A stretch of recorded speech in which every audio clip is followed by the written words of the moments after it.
Hello fellow leggers, you are joining us in London for something a little bit different. Yeah, it is a little bit different, but also a little bit the same as something we've seen before, but I'm hoping a little bit better than, because we are at the Grafton, which is a Radisson Blu hotel, right here on Tottenham Court Road in London, to see Only Fools and Horses, the Cushty dining experience. So stick around to hear all of our thoughts. Find out how many stars and whether it's break a leg or leg it.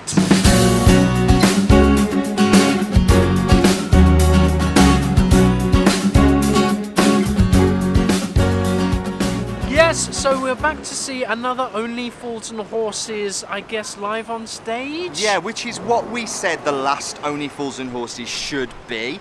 Basically, the thing that ruins Only Fools and Horses the musical, at least for us, is the fact that it's a musical. And the best thing about it was the book and some of the performances. That's it. And we said those characters are so iconic and so well defined. Maybe if you took them, you put them in a situation without the songs, you might have a completely different evening, and I think we're in for a completely different evening. And you get food. Yes. So what's not to love? Plus, I think it's probably at least half the price of any of the tickets available at the Haymarket for the musical. They are extortionately priced, and you definitely don't get a meal. I mean, you're lucky if you get a sniff of someone else's nuts, really.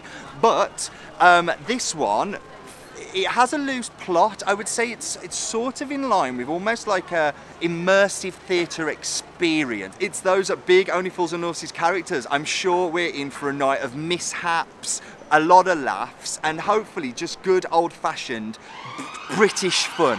British fun. British fun. No what idea. could be more British? No idea how this is going to play out, so I'm not sure if there's going to be a 30-second interval breakdown or not. I don't think they will be. I'm pretty sure we're going straight through with this. And obviously we'll have more information to tell you at the end, so stick around to find out how many stars.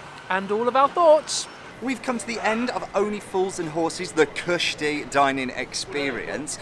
And before we get going, can I say, I went in there expecting a great time, and I've come out grinning from ear to ear. So hopefully that comes across straight away. That sounds like a bit more of a positive experience than our last Only Fools and Horses kind of stage experience. And it was, because it was all of those things that I love about Only Fools and Horses, and I am a massive fan of the series.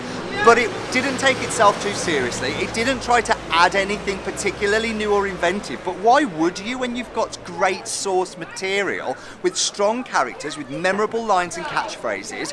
Why would you? Why would you feel the need? Put something in that then detracts from what already works. From the great material. It makes no sense to me. And they don't do that here. Instead, they give you exactly what you would expect. Yes, and what does work is all of the interaction, and that's what I'm missing. They come around, they mingle amongst you, they get to know your names, there's banter, there's a storyline that you're following as well. It's hilarious. You're part of a quiz, so we're a part of it. We don't quite know where it's all become quiz teams on the tables that we're on. Encouraged to mix with other people as well, which adds just a great, you know, after a few drinks everybody starts to lose their inhibitions, and it all becomes a bit of a sort of a banter evening. And you get that. If you've ever wondered what it would be like to have a night at the Nags Head, then come to Only Fools and Horses, the Cushty dining experience, because it's as close as you're ever going to get from walking into that iconic pub and meeting those massive characters.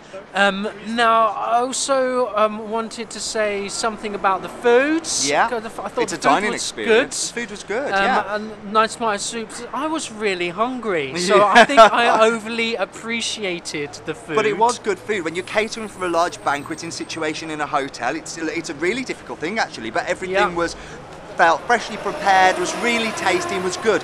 It was safe but not boring, is what I would say. I thought some really creative ways of clearing the tables. Yeah, that was quite clever. I don't think I'll say anything more. Expect to get involved in this show in many, many ways. You might be sort of expected to ask a question or to get up and interact with the characters a bit, or you might be expected to become a kitchen porter and end up having to clean up after yourself and others. But it all adds to the fun of the evening. It's one of those shows that it's not meant to be. You just got to have fun. It's not highbrow entertainment. Have fun. Is it? It's come fun, in is what it is. to have a good time, and you will have a blast. Cast-wise, there's only 4 of them. Yes. I think that all of them had multiple characters, apart from Rodney. Yes, Rodney just played himself, the actor. Rodney was Rodney. Don't get a cast list, and this show, So if you don't don't know know, has many productions running around the country all at the same time. So and all over Europe, they've just broken as out well. into the international audience. Spain, Gibraltar. Malta, all those sort of expat towns. They're coming to you. It's hot property. So I don't know which cast you'll get, and also you don't get the names of the actors, but we did get a chance to catch up with Nick Moon, who played the role of Del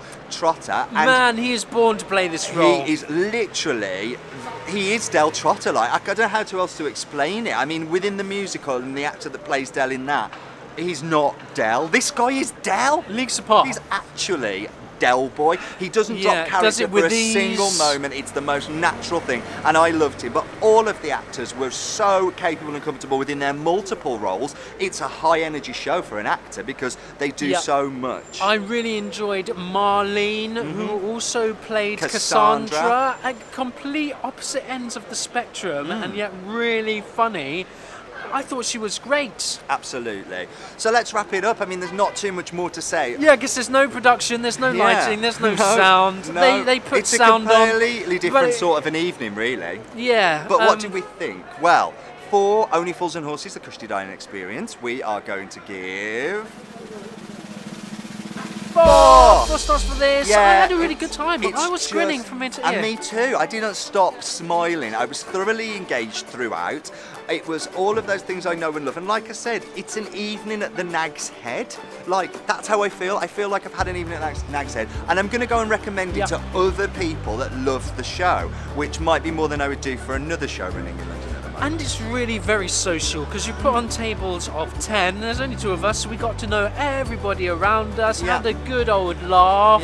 I had a really great time. If you're not the sort of person that doesn't like to interact, that doesn't like to get up and get involved, then maybe this won't be for you. Not for you. But maybe it is for you if you have half a bottle of wine beforehand, right? I think that's the way to go. Or maybe a Tia Maria and Lucas, Del. Hey! But that's just what we think. Just what we thought. You know, if you get a chance to come and indulge and see this, then let us know what you think. We'll leave a link in the description below to where all the venues are. Just their website is great. They also do a Fawlty Towers dining experience. So if you're a fan of that and you wondering what it might be like to have Manuel serve you a bread roll, then check that out as well. We're the Breaker Leggers. And we'll catch you again soon. Bye!